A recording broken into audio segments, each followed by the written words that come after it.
महज एक ही दिन के अंदर भारत ने पिछले मुकाबले में मिली हार का हिसाब वेस्टइंडीज से बराबर कर लिया है। भले ही वेस्टइंडीज के बल्लेबाजों ने बोर्ड पर एक चुनौतीपूर्ण लक्ष्य रखा था, पर सूर्य कुमार यादव ने एक बार फिर साबित किया है कि आखिर क्यों भारतीय कप्तान रोहित शर्मा और मैनेजमेंट उन्हें इतना बैक करती है और उन्हें बार बार टॉप ऑर्डर में क्यों आजमाया जा रहा है। तो आइए दोस्तों, इस वीडियो में जानते हैं कैसे भारत ने तीसरे टी20 मैच में किया पलटवार और वेस्टइंडीज को थमाई करारी हार। तो मात्र 24 घंटे के अंदर एक बार फिर भारत और वेस्टइंडीज तीसरे टी20 मुकाबले में एक दूसरे के आमने सामने थी। सेंट किट्स के वार्नर पार्क में हुए इस हाई वोल्टेज मुकाबले में टीम इंडिया के कप्तान रोहित शर्मा ने पहली बार सीरीज में टॉस जीता और इस बार भारतीय टीम पहले गेंदबाजी करते हुए नजर आई। हालांकि फिर से वेस्टइंडीज के ओपनर्स मेयर्स और किंग ने पावर प्ले में विस्फोटक अंदाज में शुरुआत की और पहले 6 ओवर में ही बाउंड्रीज की झड़ी लगा दी। दोनों ने पहले विकेट के लिए 44 गेंदों में ही 57 रनों की सलामी साझेदारी की। ऐसे में इस साझेदारी को तोड़ना भारत के लिए जरूरी बन गया था और फिर हार्दिक पांड्या ने गेंद से आते ही अपना प्रभाव डालना शुरू कर दिया। हालांकि अपने पहले स्पेल की पहली गेंद पर इनफॉर्म बैटर किंग को 20 के नीचे स्कोर पर पवेलियन की राह दिखाई और भारत को पहला ब्रेक थ्रू दिलाया। लेकिन इससे पहले टीम इंडिया विंडीज बल्लेबाजी पर ब्रेक लगा पाती, कप्तान निकोलस पूरन ने आकर वहां मेयर्स के साथ मोर्चा संभाल लिया और इस दौरान मेयर्स शानदार लय में दिखे और उन्होंने अपना अर्धशतक भी पूरा कर लिया। दूसरे एंड से पूरन भी तेज गेंदों का सामना करते हुए 2 चौके और एक बड़ी हिट की बदौलत 22 रन बनाकर सेट हो चुके थे, जिससे वेस्टइंडीज 14 ओवरों में 100 के आंकड़े को पार कर चुका था और एक बड़े स्कोर की ओर अग्रसर था। लेकिन 15वें ओवर में भुवनेश्वर कुमार ने पूरन का बड़ा विकेट लेकर एक खतरनाक होती साझेदारी को तोड़ दिया, लेकिन मेयर्स टिके हुए थे और भारत के लिए बड़ा खतरा बन चुके थे। लेकिन अपने स्पेल के आखिरी ओवर में भुवी ने मेयर्स को चलता कर एक बड़ी कामयाबी हासिल कर ली। 50 गेंदों में 8 चौके और 4 छक्के की मदद से मेयर्स ने 73 रनों की शानदार पारी खेलकर आउट हुए और 127 पर वेस्टइंडीज को तीसरा झटका लगा।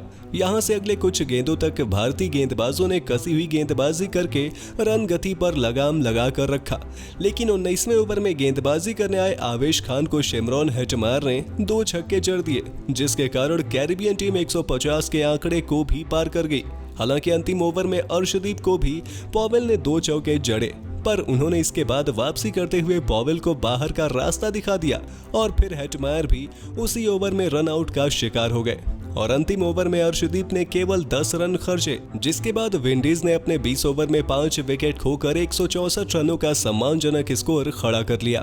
भारत के लिए भुवनेश्वर कुमार ने 4 ओवर में 35 रन देकर 2 बड़े विकेट झटके। वहीं अर्शदीप ने भी किफायती गेंदबाजी की और 1 विकेट अपने नाम किया, जबकि हार्दिक ने भी केवल 19 रन देकर एक सफलता हासिल की। लेकिन आवेश लगातार दूसरे मैच में भी महंगे साबित हुए।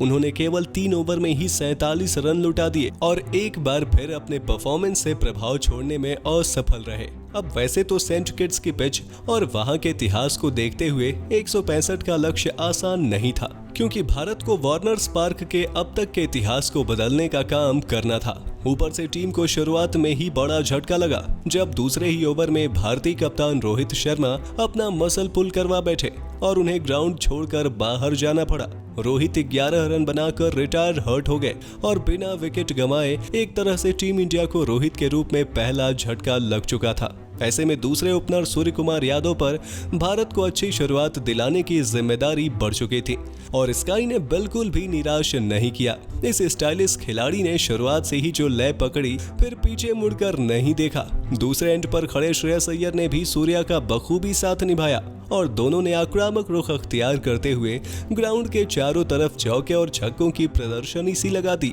इस दौरान स्काई ने अपने टी20 करियर का चौथा अर्धशतक भी जड़ दिया और भारतीय टीम की गाड़ी चौथे गियर में भागने लगी।